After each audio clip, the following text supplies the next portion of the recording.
Hello YouTube, I hope you're doing well. Well, how can I say this? By the time you watch this video, I will be out of the army. That's right, I am sick, I'm tired, I am done. And that's no joke. Well, yeah, I'm retiring. Okay, I've done my time, I've done over 20 years and I'm retired. And for those who have maybe never seen one of my videos, so I've talked a lot about my military experience. And I use that to help and give you information about these gear review and stuff I do. Okay, so I'm an Army reservist, let's make that clear. I'm a part-timer. I work a civilian job full-time, and I live here in South Korea. So now, which is a very interesting experience, when you are a reservist and you work on a military base, you have your job, your civilian and your military jobs just interact like this. They just interconnect.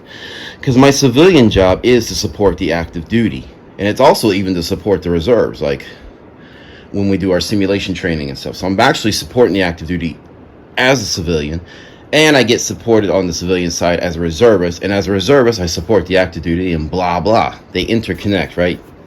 But anyway, that is coming to an end. So what I want to do, I want to cover some final items here that I never covered before in one of my videos. Just never got around to do it, and now my time's up, and I'm going to do it in my room here, which is cramped, and forgive me, but it's really, really hot outside. I don't want sweat rolling my eyes. And two, this stuff's been cleaned. I don't want it to go outside, get dirty, and get this rejected. Because those who do not know that if your equipment, like say this rucksack, and is all dirty and stuff, your central issue facility reject it, and then you have to go home clean it, and then I have to find time to come back and turn it in later. No thank you. I'm out processing. So I want to keep it clean. So let me go ahead and get this started. First, now I've already covered this rucksack, right? Your large rucksack. Watch my video on that. You can see it in the box, or I'm sorry, the card or something up here, or I'll link it down there. You'll find it. Overall though, it's good. But let's look at some stuff in here. Okay, so first, let's look at the old classic Fleece Jacket. You know, the Army, you may have seen reviews on YouTube and stuff. This is the current generation of the Fleece Jacket. You got a place here for your rank, name, stuff like that. Oh, and U.S. Army too. I'll be honest with you, if you like surplus stuff, I would not buy this. It's comfortable. Let me say it, it's very comfortable. But the thing is, it's not wind resistant, so the wind will go through. Of course, it's not water resistant, so it gets soaked up. And I gotta tell you, as a soldier, one of the big gripes is hold on. Let's do the camera adjustment here. Let me put this thing on. This is gonna look so ridiculous. But I gotta tell you, one of the big gripes about this was, while it is warm, to be fair, and it's got like a couple of interior pockets, which is good. The thing about this jacket was, in the military, you gotta write stuff down. So our uniforms have a little place here for our pen, but there's nothing here for that. So every time you go to write something, you have to kind of like do this, kind of like reach inside, yank it out, or come here. It was always a hassle. So yes, it's warm, but it's not windproof, and you could probably on sale or so find a comparable civilian fleece jacket that would work just fine. However though, let me show you if I can find it here real quick. If you've got the OG version now, here it is. I'll keep this in storage. Oops. Now this is the original version. These came about 20 years ago, so I got this when I was in Iraq. See, there's no place for name or anything. It looks like a normal civilian coat, jacket, however you want to look at it. Got these little zippers here for ventilation. And yeah, now granted, it's not windproof. So again, you know, it gets real windy outside, getting a little cold. But looks nice. It's great, no problem. Alright. So there's this. But, oh yeah, hold on. Let's talk about another item. It's not my favorite. Okay, next. We got the ECWS, which is the Extreme Cold Weather System raincoat. And I will tell you about this raincoat. Forgive forgive me as I take this off here. You can look at that. Have some fun. Get your eyes on that while I get out of this coat. So this thing is very light and it's very waterproof. It works. That's the cool part. And also, got this little Velcro here, right? This mesh Velcro, so you can pull this out, use it for a hood. But the kicker about this is, and I'll show you in a second, I don't like this. And your opinions might differ, and maybe you can share your thoughts on this. There we go. All right, so the thing about this jacket is that I never liked about it was it doesn't have any pockets. Now, that may not sound like a big deal, but the Army for some reason just does not like pockets. So here it is. You know, let's say like it's raining outside. Like here in Korea, it's our monsoon season. It is very, very wet. If I could have something on the exterior to put my car keys in, you know, some documents, whatever, that would keep them dry and make it readily accessible. Instead, you've got these, I guess, ventilation pockets because your uniform has nothing here. So you have a ventilation pocket that just lets water in. That's all it does. It just allows the water to come in. You don't have access to your stuff. And yeah, it's like, good grief. There's civilian models that are better than this. In fact, I'll show you what I'm using. I mean, I personally, I've had this, because I live near a military base too, I don't like wearing camos in the woods or like around the base. I like to wear civilian clothes because I don't want people, you know, mixing you up. But then, anyway, point being, here's this civilian jacket. This is from a company called the Red Face. Not the North Face, the Red Face. And this is even lighter weight. This actually has functional pockets. It is light, it's comfortable, it's got some really good material. I got this 50% off, so it was only like $138,001, like $118, right? Good price, good product. I like it. Oh yeah, it's got a little pocket there. Very functional. And this is mustard yellow with brown. It is good in winter. That's, or not winter, I'm sorry, autumn. That's kind of one of the reasons I bought it. It's good for like autumn hiking and stuff. But anyway, this does work. And if you want one new, the clothing store sells them for about $126. So I don't know if you think that's worth it. Go grab it. Oh, this is where you put your rank. I really did not like this because my rank was always coming off. You put it here, put my sergeant rank there, and it would just go bleep. Lose it and have to go get another one. Yeah, waste of time. But anyway, that's, oh yeah. See, here's that ridiculous hood. By the way, you know, you're supposed to have your cap on or something, right? That's why this is so big. But anyway, there's that. But I'll tell you something good, and I do like. See if I can get this off here. It's part of the ECWS system. But this is the, what is this? Don't have my glasses on. Joint. I don't have my glasses on. You can read it right there. But anyway, it's like, I consider this like the US version of the British parka. The British parka, they have a parka that is like wind resistant, water resistant, but neither fully waterproof nor windproof. But it's a nice item to have. Let me get this on for you. This is a lightweight jacket. It is multifunctional. I mean, you can wear this in like some light rain. It'll keep you dry, right? It's good for some wind. It's got these mesh pockets here. And I guess it serves as ventilation too. So, you know, that's very handy.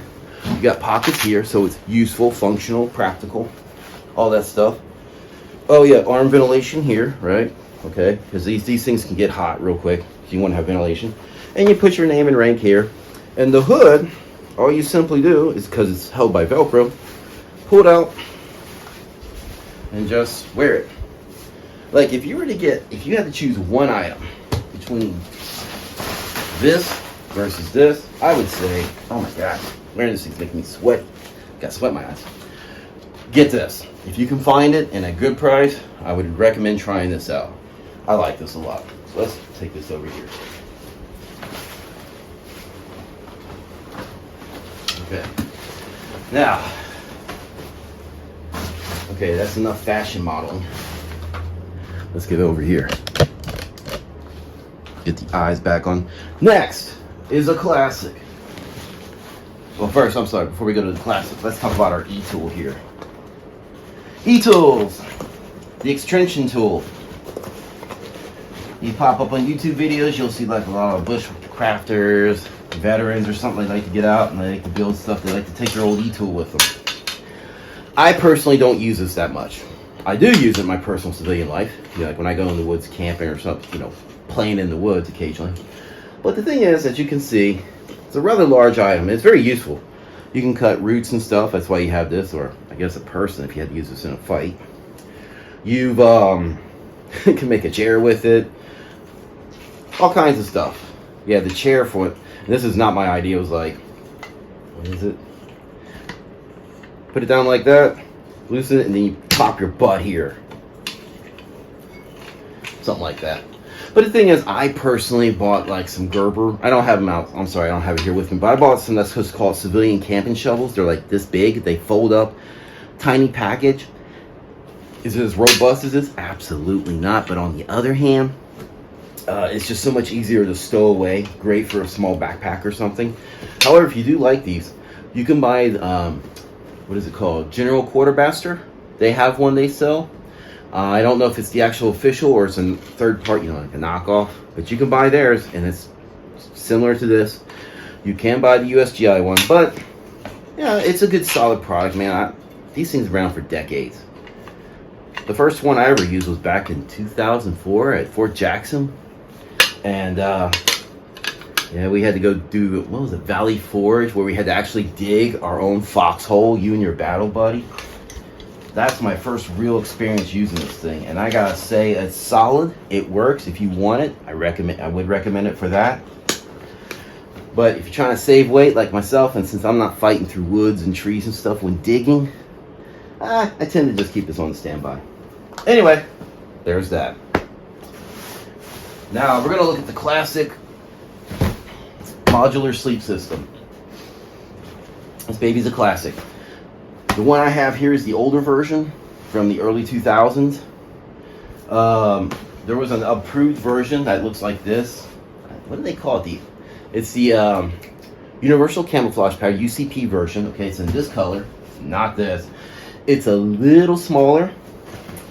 I still have mine. I'm kind of hoping when I turn this stuff in, this thing will be so obsolete that they'll let me keep it. Because sometimes that does happen. Although with some current conflicts going on that we're supporting, they might take this and send it over there.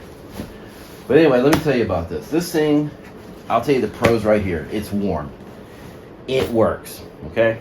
But it is so big and bulky. Like when I did my video on this, I showed you, your sleeping bag takes up half of this, and it's like 9 pounds of base weight. So you take a 9-pound sleeping bag with roughly, what, a 9-pound rucksack. That's 18 pounds just right there. So I would say, if you can find these at a good price, it's probably worth it, maybe. Especially just getting like one of these. Definitely get a bivvy. Bivvies are handy, and this bivvy is nice, right? I'm keeping these separated, by the way, because when I turn these in, they want to see everything individual. So I'm not going to put it up in its little compression sack and show that. I thought, I don't know, I might later.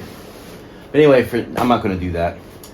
But yeah, this is kind of good. I've done camping. I've even like slept outside with this. I've slept in freezing cold buildings. I used to have an office that I used to work out of. It was so cold. It would literally freeze at night on the inside. So I'd use this when I had to stay over there overnight for some work. I'd use this. So it's solid. It works. And next, let me stop this camera. Put this stuff back. And then I'll show you the next stuff. You'll find it interesting. Okay, we're going to take an intermission though. I was going to show you something surplus related, if you will.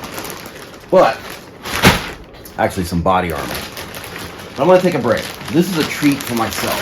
So, since I'm getting rid of the rucksack, right, because I got to turn that in, I wanted something that was roughly the same size and something I could use for winter camping. So I treated myself. And I was able to get, still, you can see how it's wrapped up, got tags on and everything, is this Eagle stock battleship. Very expensive item, very big, but got it on sale. That's one reason I could have got it, because it's a good price. But yeah, I'm really looking forward to using this. So the thing I've always, and I mentioned this in my video when I made about my large assault pack or large rucksack, that USGA one. It works. It's comfortable. However, it's very wide. And I don't use as much as I would because it's just hard to literally, I live in Korea. I have a small doors, small stairways, and it's hard to get in and out with that thing. Well, here you're going for the European Alpine style rucksack, which is longer versus wider. So I'm going to give that a shot. You know, this brand is very good with their suspension. So look at that. You got a very nice padding right there for your lumbar support. You got some padding right here. Although these are thin, this is designed to go over like your webbing, body armor, and stuff like that. Because Evenly Stock gears most of their equipment to hunting and military people. That's all right. So these are a little thin, but that's okay. The organization room in this is going to allow me to try out some new stuff this winter. I'm looking forward to it. But enough of that. We'll talk more about that when I actually get this out. When I actually get that out in the field, get some time with it, then I'll make a video about it. But let's talk about body armor. So let's go with the old G here that I've been issued. So when I first joined the Army, we didn't have body armor. But then when I deployed to Iraq, that is what we got. The IBA, Interceptor Body Armor. You have it. Now, of course, this is empty. I took the plates out because I'm keeping those separate. You know, you put a plate here, a plate in the back, and there was an adapter kit that came out later on where you could put side pockets here. Yeah, funny story about this. I remember what happened when I was still in the States. Before I deployed, 60 Minutes had this big story about how something like 10% of the casualties in Iraq were caused because of lack of body armor on the side, right? So by the time I deployed, it was in mid-tour. And all of a sudden, this, like, I'm going to say around October 2006, this order came out. We now got to wear side plates. So they gave us these little adapter kits you put here. Put your in there, put your plate armor in there, and you're rocking. Oh my gosh. A lot of guys hated that. These things are already heavy enough. Your plate, each plate is like roughly 12 pounds, I think, 12, 24. You have like over 30 pounds when you throw in all your stuff here. But then when you throw in those side plates, those are about 6 pounds a piece. So you're talking about what, 30? Let's just call it 40 pounds, just base. Top of my head math. Oh yeah, you were slow, and you would waddle. I mean, you look like the, you know, it's like the Michelin tire band. Like you would walk like this. Very bad. But orders are orders. So we had to wear it. But yeah, if you can find these on the surplus market. They used to be like $30 or something. Now I'm seeing them for like $200. They've gone up, but it opens up like a jacket. You put it on like a jacket. That was the pro. You've got this cod peak protector, throat guard, which nobody wore unless the general or somebody was around telling you to wear it because it chokes you. Oh my gosh. Yeah, this is not the most comfortable item in the world. And you can see how dirty it is, man. This has had a lot of use. Again, I hope they don't make me try to clean this again or anything. Ugh. And then comes the next version. We got the IOTV, Improved Outer Tactical Vest, which was the upgraded version. They came out with these like just before I left Iraq. It's been around for years. It's nothing new. But one of the things you get with this is called the TAP, the Tactical Assault Pouch or something like that. It connects to the front of your vest. Optional, not required. Got all your little pouches and everything, and you can wear it like, you can detach this, detach it here, and then you can just wear it on your body, separate from the body armor. Not a bad idea. And this is actually pretty good. If you are in the market for surplus, this would actually be worth getting.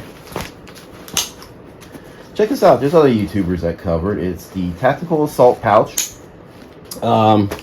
Definitely, if you can get it cheap, it's well made, made in USA, of course. Really good buckles, stitching, blah blah. Worth getting, or at least worth checking out. Then you got the IOTV itself. Here, let me take this off. That's one thing I do like about this. You just unbuckle this, and you're done. You got your main piece here, and it opens up. Now in here is something I forgot to show you, and I'm sorry. I was talking and I forgot what I wanted to show you all. See right here, this green, that is Kevlar, and it's the same with the IBA. It comes equipped with Kevlar inside. That was supposed to stop shrapnel, 9mm rounds. Anything heavier, you're going to need the body armor. And it also comes, and you got to be careful with these. I think you can find these online now too. You know, used of course. Is, oh yeah, right here. Now you see this?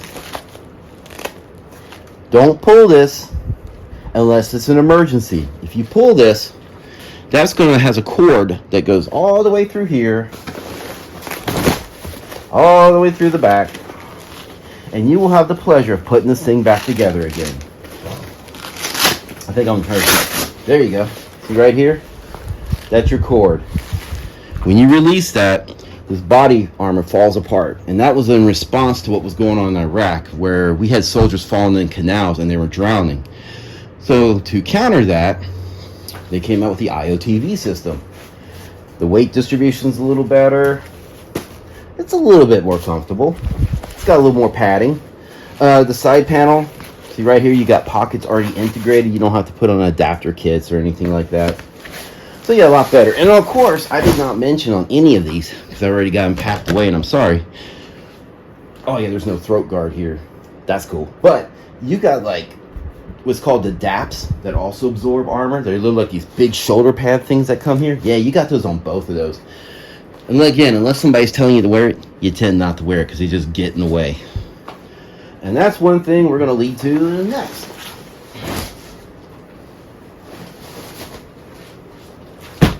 Is this little bad boy. Now this is not issued. This is a Condor Tactical assault plate carrier. Yeah, plate carrier. They used to sell these at the PX, and they used to sell them at a U.S. Patriot on base, but a lot of soldiers like these things. It was only like $100, right? It is Chi-Com. It's made in China. But I will say, oh, one of my protractors used for land nav, it worked really well. Yeah, here's the code for it. It's funny, I wore this in the field and stuff, wore it at the range, but I always kept this tag tucked inside. I wanted to kind of keep it as new as possible. Now it needs cleaned up. But I'll tell you, man, these actually hold up pretty well. On the that's to put it on the training side. On the training side, like, they work great at the range. They will hold up to the abuse of prone shooting, whatever. It works great. Squad training exercises. These things surprisingly held up well. I mean, like, we would be training in the rain. We would train in some snow sometimes. You have to hit the ground. You're crawling. For, you know, especially if you do like once a quarter training or something, this held up fine, actually, believe it or not. It doesn't look like, I mean, you can't see here, but this is not as thick or heavy as your USGI, your IOTVs, your IBA. You know, it's not mil spec. Let's put it that way. It's not US grade military, but it still worked. And so a lot of people like these. Like, I used to work with tankers, and they would wear this, right? Because it's a lot smaller and bulkier than wearing that big thing over there.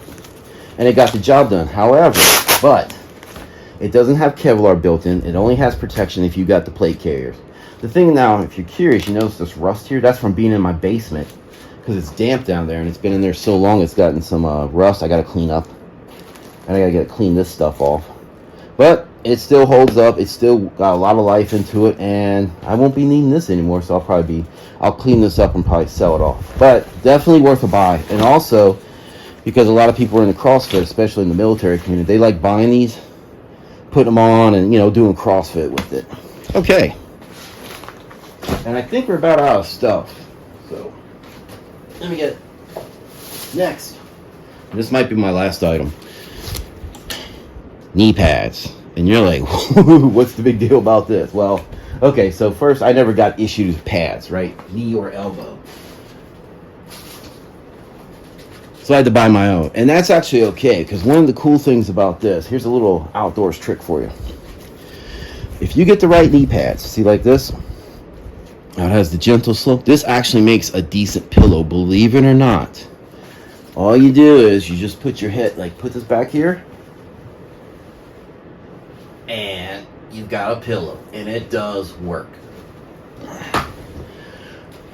Just a thought for you. You don't have to buy expensive camping pillows and stuff. You're in the field. You already got to carry a lot of stuff with you, so sometimes, you know, you got to travel light. Try using one of these. All right, well, I think that's it for this video. Thank you for watching. And don't worry, those who like military gear, granted, I'm getting out, so all this stuff I'll not cover again. But I'll have plenty of stuff like that over there I'll be covering. And some more ventures and stuff like that I'll be covering. So anyway, thank you all very much. Thank you all very much. And I hope you have a great day. Bye.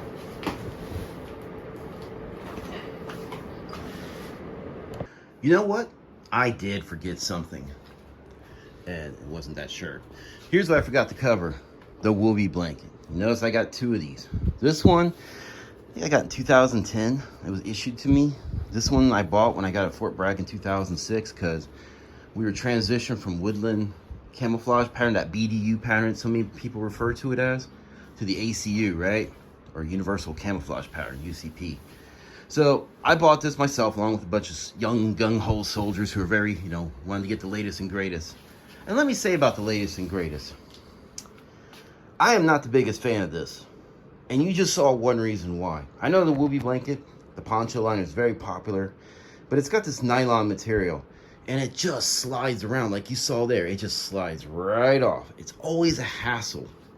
I mean, yeah, it's lightweight. That's cool. Yeah, it can, of course, as everybody probably knows, you can take these, tie it to your poncho, and make a little, what am I saying? Sleeping bag. It's really great. But man, this thing is always so slick. Like, so whenever we would go out on training, so here in Korea, we would go to like a place called like Warrior Base. We would go to the Warrior Engagement Base over at Camp Casey. You have these bunk beds. And what I would have to do, I would use these, or I actually here at Humphreys when we're at open base, the bed, the military barracks or the bunk beds, I would tie these down because they're all metal frames. So I'd find a little, a tie down point and tie these down because this thing's going to slide off. And because this is so slick, I would also anchor this down at the ends. So at the end and middle of the top, I would always tie it down. And that way I could fold it down and get inside. And the bottom, I would just tie it down all the way around. And that's how I made this work. On the bright side, I guess as far as the indoors go, it worked great. But as far as military equipment goes, I know, again, like I said, despite the popularity, I'm not the biggest fan of this. Okay, now I'm done with this video.